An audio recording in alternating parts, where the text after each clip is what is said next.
स्वामी चकित थे। अकस्मात ही हैदराबाद से यह निमंत्रण कैसे आ गया, जैसे शून्य में से कोई पर्वत उगाया हो। बुलाने वालों में इतने अधिक और महत्वपूर्ण नाम थे कि उसके महत्व को नकारना कठिन था। स्वामी माँ की लीला पर मुग्ध थे। वे यहाँ माँ के सम्मुख आसन पट्टी डाले हठ ठाने बैठे थे कि माँ अपनी इच्छा प्रकट करें, और माँ थी कि उन्हें टालने के लिए हैदराबाद से निमंत्रण भिजवा रही थी। कुछ दिनों के लिए हैदराबाद आजा, टल जा, हट छोड़। कैसा संकेत था यह! क्या इच्छा है माँ की? जाने इस निमंत्रण का क्या अर्थ है। मनमथ बाबू ने हैदराबाद में सुपरिटेंडिंग इंजीनियर अपने मित्र मधुसूदन चट्टोपाध्याय को पत्र लिखा कि स्वामी 10 फरवरी को हैदराबाद पहुंच रहे हैं और वे उनके अतिथि होंगे। आमंत्रित करने वाले कोई भी हों, मनमथ बाबू अड़े हुए थे कि स्वामी मधुसूदन बाबू के घर पर ही ठहरे। हैदराबाद स्टेशन पर 500 लोगों की भीड़ उनका स्वागत करने के लिए जमा थी। जाने माने और महत्वपूर्ण लोग आए थे, धनी भी, ज्ञानी भी, पदाधिकारी भी। स्वामी मन ही मन मुस्कुराए। माँ लुभा रही थी उनको। रुक जा, यहीं रुक जा, यहाँ भी बहुत लोग हैं तुझे सुनने वाले, सम्मान करने वाले, पैर पूजने वाले। क्या करेगा शिकागो जाकर? क्या रखा है वहाँ? यश चाहिए, यही मिल जाएगा। धन चाहिए, यहीं ढेर लग जाएगा। न सही भास्कर सेतुपति और लोग हैं धन वाले, सेतुपति से भी धनवान। और धन तो माँ का है, जिसे चाहे निहाल कर दें। रुक जा, रुक जा। पर माँ, मैं यश या धन के लिए नहीं जा रहा। मैं तो यह मानकर जा रहा था कि यह तुम्हारी इच्छा है, धर्म के प्रचार के लिए, देश के सम्मान के लिए, दरिद्रों की सेवा के लिए।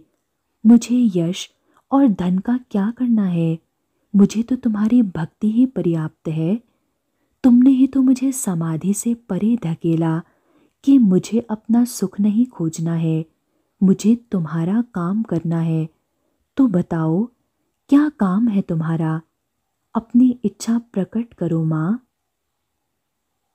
स्वामी अपने भगवे वस्त्रों में हाथ में कमंडल पकड़े आत्मलीन से गाड़ी से उतरे। किससे बात करें, किससे न करें, किसका प्रणाम स्वीकार करें, किसका न करें, किसे आशीर्वाद दें, किसे न दें। पर ऐसा तो कोई जीव नहीं है जिसे आशीर्वाद न दिया जा सके।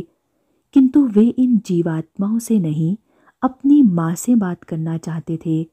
और माँ थी कि सैकड़ों शरीर धारण कर उनके सामने खड़ी थी। वह उन्हें अंतर्मुखी नहीं रहने देगी, वह उन्हें बाहर के संसार में धकेल रही थी। स्वामी देख रहे थे उन्हें एक प्रकार की शोभा यात्रा के रूप में बाबू मधुसूदन चट्टोपाध्याय के बंगले तक लाया गया। अनेक लोग जो उनका स्वागत करने स्टेशन नहीं पहुंच पाए थे, वे बंगले पर पहुंचे थे। किसी हिंदू सन्यासी का स्वागत करने के लिए कभी इतनी भीड़ स्टेशन पर नहीं उमड़ी, मधुसूदन बाबू ने बताया। उसका सारा श्रेय आप लोगों को है। आपने परिश्रम पूर्वक प्रचार किया, संगठन किया, लोगों को जुटाया, जाने मेरे विषय में लोगों को क्या क्या बताया।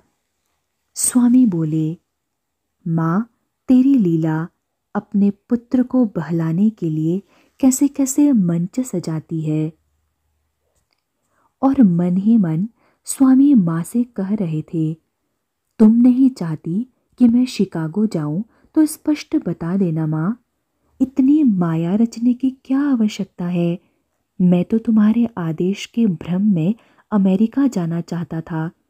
तुम नहीं चाहती तो क्यों जाऊंगा? मैं एक सन्यासी सांसारिक व्यवहार से अनभिज्ञ, अकेला और अनजाना उस अपरिचित और अनजाने देश में एक अपरिचित संस्कृति में पले लोगों को उनके लिए एकदम अनजाना संदेश सुनाने क्यों जाऊंगा। लोग अपनी श्रद्धा प्रकट कर उनके चरणों में प्रणाम निवेदन कर विदा हो गए। आज का इतना ही कार्यक्रम था। वे चाहते थे कि अभी स्वामी विश्राम करें। अगले दिन नगर के 100 प्रतिष्ठित हिंदुओं का शिष्टमंडल स्वामी से मिलने आया। वे अपने साथ मिठाई, फल और दूध लाए थे। उन्होंने निवेदन किया कि स्वामी नगर के महबूब कॉलेज में एक व्याख्यान करने की कृपा करें। इससे नगर के लोगों का लाभ होगा। परसों ठीक रहेगा? 13 फरवरी ठीक है। समय और विषय इत्यादि आप लोग निश्चित कर लें। स्वामी कालीचरण बाबू के साथ गोलकुंडा का दुर्ग देखने चले गए। अगली सुबह स्वामी सर खुर्शीद शाह के निमंत्रण पर कालीचरण बाबू के साथ उनसे मिलने गए। कालीचरण बाबू ने मार्ग में ही बता दिया कि सर खुर्शीद शाह साधारण मुसलमानों के समान नहीं थे। वे अपनी धार्मिक सहिष्णुता के लिए विख्यात थे। वे पहले मुसलमान थे जिन्होंने हिमालय से कन्याकुमारी तक सारे हिंदू तीर्थों के दर्शन किए थे। खुर्शीद शाह बड़े सम्मान से मिले। उन्होंने आदर पूर्वक स्वामी को बिठाया और बोले, क्या ऐसा संभव नहीं है कि हम हिंदू धर्म, इस्लाम और ईसाइयत इत्यादि को भूलकर केवल धर्म चर्चा कर सकें? संभव क्यों नहीं? स्वामी बोले, ईश्वर, उसके प्रेम और आत्मानुभव की बात करें तो अपने आप ही अध्यात्म चर्चा हो जाएगी। मेरे गुरु केवल अध्यात्म चर्चा करते थे। विभिन्न पंथों की दीवारों का उनके लिए कोई अस्तित्व ही नहीं था। यह भेंट 2 घंटों तक चली। हिंदू धर्म, ईसाई मत और इस्लाम के तत्व चिंतन पर भी चर्चा हुई। नवाब ने हिंदू धर्म में स्वीकृत सगुण साकार ईश्वर की अवधारणा पर आपत्ति की। वे निर्गुण निराकार ईश्वर को मानते थे। स्वामी ने ईश्वर की अवधारणा के विकास की विस्तृत चर्चा की और उन्हें ईश्वर के व्यक्ति के रूप में अस्तित्व की आवश्यकता समझाई। नैसर्गिक रूप से मनुष्य का अनुभव व्यक्तिगत था, इसीलिए मनुष्य का विचार जिस सीमा तक जा सकता था वह वैयक्तिक ही हो सकता था। उन्होंने बताया कि सिवाय हिंदू धर्म के प्रत्येक धर्म का संस्थापक कोई एक व्यक्ति मनुष्य था। उन धर्मों को अपने अस्तित्व के लिए उस एक व्यक्ति पर निर्भर रहना होता था। दूसरी ओर वेदांत कुछ सिद्धांतों पर आधारित था, अतः उसे व्यक्तियों की आवश्यकता नहीं थी। इसी तथ्य के आधार पर वह सार्वभौमिकता का दावा करता था।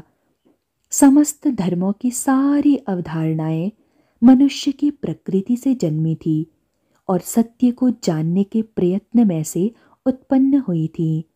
सारे आदर्श, सिद्धांत सत्य थे। उपासना पद्धतियां तो उन आदर्शों तक पहुंचने के लिए मार्ग भर थीं। उनमें से किसी भी पद्धति का एकाग्रता से पालन किया जाए तो मनुष्य में विद्यमान देवत्व को प्रकट होना ही था।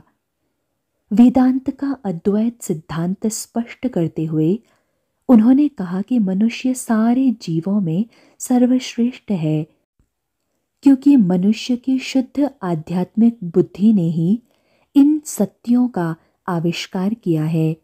इस प्रकार मनुष्य माया के सारे बंधनों का अतिक्रमण कर सकता था और स्वभाव से ही वह दिव्य था। स्वामी बोल रहे थे और उनकी आंखें चमक रही थी। उनका चेहरा आलोकित था। उनके व्यक्तित्व से ऊर्जा निःसृत होती लग रही थी। स्वयं को बहुत संयत रखते हुए भी उन्होंने कह ही दिया कि वे शाश्वत धर्म का प्रचार करने के लिए पश्चिमी देशों में जाना चाहते हैं। स्वामी जी, मैं आपके इस उद्देश्य में सहायता करना चाहता हूँ। इस प्रयोजन के लिए मैं आपको 1,000,000 रुपये दे सकता हूँ। अभी समय नहीं आया है नवाब साहब, स्वामी ने कहा। माँ का आदेश मिल जाएगा तो मैं आपको अवगत करा दूंगा। स्वामी ने मक्का मस्जिद, चार मीनार, फलकनामा, निजाम के प्रासाद, वशीरबाग तथा अन्य दर्शनीय स्थल देखे। 13 को प्रातः स्वामी हैदराबाद के प्रधानमंत्री सर आश मंजा से मिले। रियासत के पेशकार राजा नरेंद्र कृष्ण बहादुर और महाराजा शिवराज बहादुर से मिले। उन सारे उच्च अधिकारियों ने उनकी सहायता का वचन दिया। अपराह्न में महबूब कॉलेज में उनका व्याख्यान था। पश्चिमी देशों में मेरा उद्देश्य। पंडित रत्नलाल उस समय अध्यक्ष थे। 1,000,000 लोगों ने व्याख्यान सुना, जिनमें से कुछ यूरोपीय भी थे। स्वामी ने हिंदू धर्म की महानता की चर्चा की। अतीत में हिंदू संस्कृति और हिंदू समाज की महानता को प्रतिष्ठापित किया। वैदिक और वेदांतिक चिंतन का समग्र रूप प्रस्तुत किया। ऋषियों की महान विधि निर्माताओं के रूप में चर्चा की।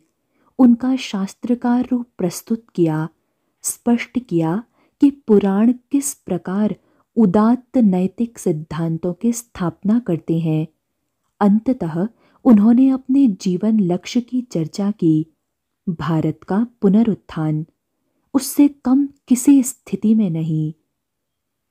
उन्होंने घोषणा की कि उनको आदेश था कि वे भारत के एक प्रतिनिधि के रूप में व्रती बनकर पश्चिम के देशों में जाएं और वहां वेदों और वेदांत के गौरव का उद्घाटन करें। अगले दिन बेगम बाजार के प्रसिद्ध साहूकार सेठ मोतीलाल के नेतृत्व में अनेक लोग उनसे मिलने आए। उन्होंने उन्हें अमेरिका जाने के लिए मार्ग व्यय देने का वचन दिया। थियोसोफिकल सोसाइटी और संस्कृत धर्म मंडल सभा के प्रतिनिधि भी मिलने आए। पुणे की अनेक हिंदू संस्थाओं की ओर से तार आया कि वे कृपा कर तत्काल पुणे पधारें। स्वामी ने अपनी असमर्थता व्यक्त कर दी। उन्हें अभी हैदराबाद में हिंदू मंदिरों के ध्वंसावशेष, बाबा सरफुद्दीन का मजार और सर सालार जंग का प्रासाद देखना था। महाराज, मेरे सिर पर हाथ रख दें ताकि मेरा ज्वर मुझे छोड़ जाए। स्वामी जानते थे कि भारत में यह सामान्य विश्वास था कि यदि कोई संत किसी रोगी के सिर पर हाथ रखे तो वह रोगी ठीक हो जाता है। तुम्हें ज्वर है? हाँ महाराज, और वह वैद्यों की औषध से ठीक नहीं हो रहा। किंतु तुम हो कौन? अपना परिचय तो तुमने दिया ही नहीं। उस व्यक्ति ने अपने आसपास खड़े लोगों की ओर देखा। सम्मानित ब्राह्मण है, व्यवसाय से व्यापारी हैं, समाज में अच्छे साख रखते हैं, कालीचरण बाबू ने बताया। इनमें ऐसी शक्ति है कि ये शून्य में से कोई भी वस्तु प्रकट कर सकते हैं, किंतु लुप्त नहीं कर सकते। स्वामी हंसे। हाँ महाराज, नहीं तो इस ज्वर को लुप्त कर देता। व्यक्ति ने भी हंसने का प्रयत्न किया। आप कृपा पूर्वक मेरे सिर पर हाथ रख दें। मैं भी तुम्हारा जादू देखना चाहता हूं पुत्र। स्वामी ने कहा, मुझे भी अपना चमत्कार दिखाओ। ज्वर से मुक्त होकर अवश्य दिखाऊंगा। वचन देते हो? जी, वचन देता हूं। स्वामी ने उसके सिर पर हाथ रख दिया। उस समय तो वह स्वामी के चरण छूकर चला गया, किंतु अगले दिन आया। स्वस्थ हो? हाँ महाराज, आपके स्पर्श से ज्वर लुप्त हो गया। प्रसन्न हो? इतना प्रसन्न तो मैं कभी नहीं था महाराज। तो अपना चमत्कार दिखाओ। उसने एक लंगोटी के सिवाय अपने सारे वस्त्र उतार दिए।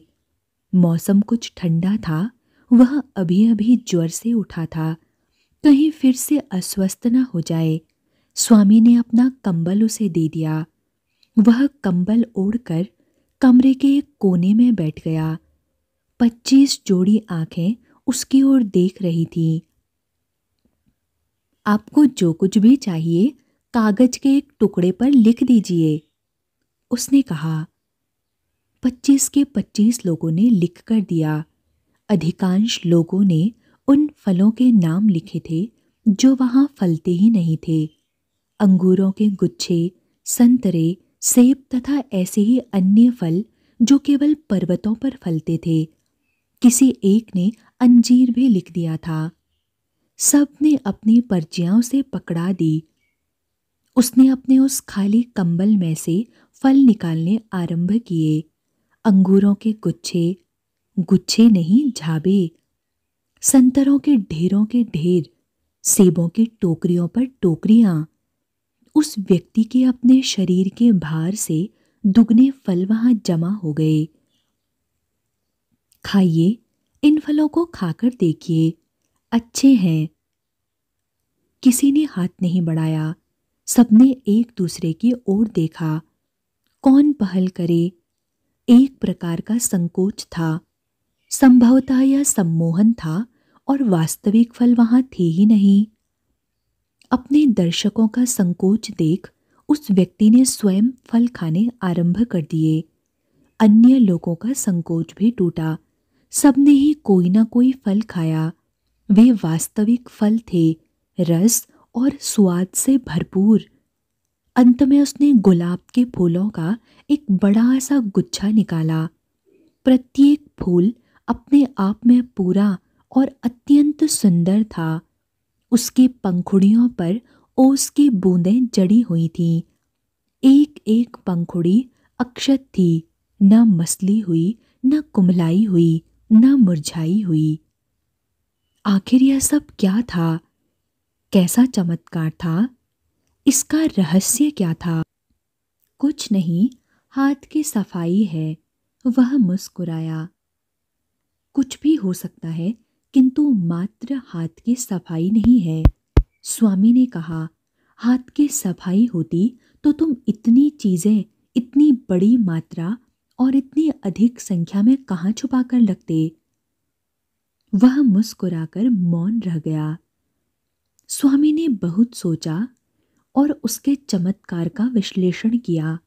वे इस निष्कर्ष पर पहुंचे कि व्यक्ति मन विश्व मन के संपर्क में है। प्रत्येक मन का संसार के प्रत्येक दूसरे मन से संपर्क है। वह योगी जिसने व्यवस्थित ढंग से अध्ययन किया है और अपने अभ्यास से इन असाधारण शक्तियों को प्राप्त किया है, वह अपनी इच्छा के आग्रह से दूसरों के मन को भी बाध्य कर सकता है कि वे वही देखें और अनुभव करें जो उसका मन चाहता है। मद्रास स्टेशन पर उनकी आगवानी के लिए उनके शिष्य आए हुए थे। स्वामी आत्मविश्वास से भरे हुए थे।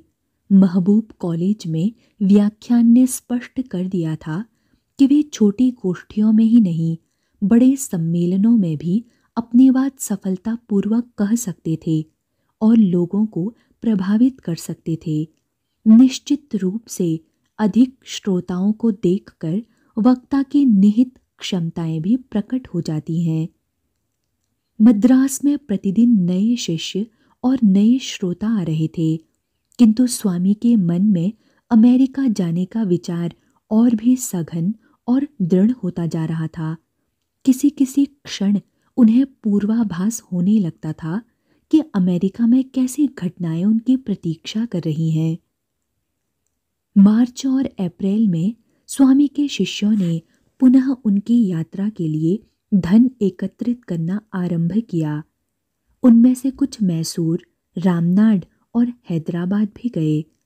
उन्होंने स्वयं को एक चंदा समिति के रूप में संगठित कर लिया था। अलासिंगा पेरूमल उनके नेता थे। उन्हें घर घर जाकर पैसे मांगने में भी कोई संकोच नहीं था। अधिकांशतः वे मध्यम वर्ग के लोगों के पास ही जाते थे। स्वामी ने कहा था, यदि माँ की इच्छा है कि मैं अमेरिका जाऊं तो उसके लिए धन साधारण जन से आना चाहिए। मैं भारत के असहाय और निर्धन लोगों के लिए ही अमेरिका जा रहा हूं। अप्रैल के मध्य तक चंदा समिति ने 4 सहस्त्र रुपये एकत्रित कर लिए थे। इनमें मैसूर और रामनाट के राजाओं का भी योगदान था। मनमथ बाबू के आग्रह पर इस बार रामनाट के राजा ने अपना विरोध छोड़कर 500 रुपये भेज दिए थे। सुब्रमण्य और मनमथ बाबू ने भी 500 रुपये दिए। स्वामी ने पुनः माँ और अपने गुरु से प्रार्थना की। उन्हें आभास हो रहा था कि उन्हें जाना है, किंतु वे उसका दिव्य दर्शन चाहते थे, स्पष्ट आदेश चाहते थे। स्वामी अर्ध सुप्तावस्था में थे। वे समझ नहीं पा रहे थे कि वे कहाँ हैं। सहसा जैसे धुंध हटी और उन्हें लगा वे स्वयं तो सागर से दूर हैं, किंतु उनके सामने सागर तट था। वे सागर तट तक जा नहीं सकते थे, किंतु उसे अत्यंत स्पष्ट रूप में देख सकते थे और उस सागर तट पर ठाकुर खड़े थे। स्वामी को रोमांच हो आया। उनकी आत्मा जिसे ठाकुर के निकट जाने को तड़प उठी, किंतु वे अपने स्थान से हिल भी नहीं पा रहे थे। ठाकुर ने मुस्कुराकर उनकी ओर देखा, जैसे यशोदा ने कृष्ण को उखल के साथ बांधकर देखा होगा। एक ललित हठीली मुस्कान। ठाकुर अपने स्थान पर खड़े नहीं रहे। वे स्वामी की ओर देखते रहे और सागर की ओर बढ़ते रहे। तट छोड़कर वे सागर के जल में आ गए थे। सागर की लहरें उनके चरणों पर लौट रही थीं। ठाकुर तब भी नहीं रुके, वे आगे बढ़े। अब लहरें उनके घुटनों घुटनों तक थी। स्वामी कहना चाहते थे, ठाकुर पानी की ओर ध्यान दें, किंतु ठाकुर उन्हें लुभा रहे थे। वे आगे और आगे और आगे बढ़ते जा रहे थे। ठाकुर, स्वामी ने पुकारना चाहा, किंतु उनके कंठ से स्वर नहीं निकला। ठाकुर ने अपने हाथ से उन्हें अपने पास आने का संकेत किया, किंतु आप तो स्वयं पानी में डूबते जा रहे हैं। स्वामी ने कहना चाहा, ये लहरें आपको बहा ले जाएंगी। उन्हें ठाकुर का स्वर सुनाई दिया, आजा, मेरे पीछे आजा, और ठाकुर की आकृति विलीन हो गई। स्वामी जाग ही नहीं उठे, सचेत भी हो गए। उनका मन आनंद से परिपूर्ण हो गया था। गुरु का आदेश मन पर अंकित हो गया था, आजा, मेरे पीछे आजा।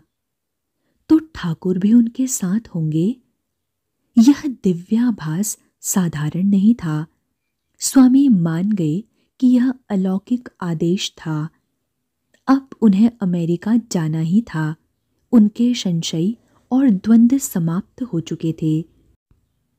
पर दूसरी ही रात उन्होंने स्वप्न देखा कि उनकी माता भुवनेश्वरी देवी का देहांत हो गया है। इसमें दिव्याभास जैसा कुछ नहीं था। यह तो साधारण स्वप्न ही था, किंतु ऐसा स्वप्न भी क्यों? मन व्याकुल हो उठा। अपने परिवार और मठ से इन दिनों उनका कोई संपर्क नहीं था। ऐसी सांसारिक बातों के लिए वे पत्र व्यवहार चाहते भी नहीं थे।